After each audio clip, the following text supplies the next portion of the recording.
It's time for the Challenge 5 summary. We work through all of Pedro's requirements and we schedule a meeting with him to test everything out. During our meeting, we walk him through the opportunity notes flow, the pre-populating opportunity flow, and the account notes update flow. He is super impressed with everything you built and asks if you can deploy this functionality today.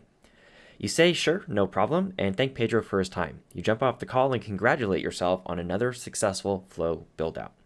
So, great work. Let's talk about what we did in this challenge.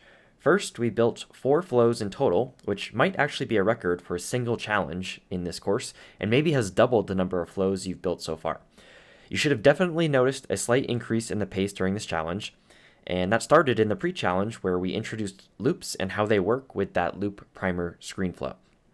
This knowledge was immediately useful in updating opportunity notes, which we did in our looping flow, and we used that to help Pedro keep all the opportunity notes in sync. We learned that loops allow us to iterate over a collection of records.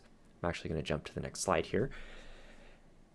That loops allow us to iterate over a collection of records, and that we never want to update or query for records inside of a loop. So specifically, we don't want to use a pink data element in a loop. We only want to use an assignment and a collection variable to perform updates.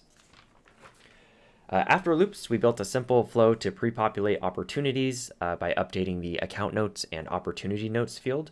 We found out by trial and error that using an assignment to do that pre-populating doesn't work when we have the flow configured, or optimized for actions and related records. So we fixed that bug and made sure that we optimized our flow for fast field updates.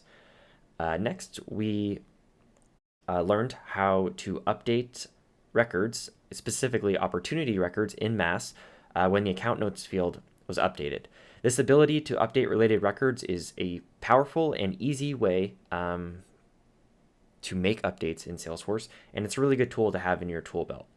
Next, we compared that to using a quick action, and we showed that you could actually build a quick action in Salesforce as an alternative to the account notes flow that we built.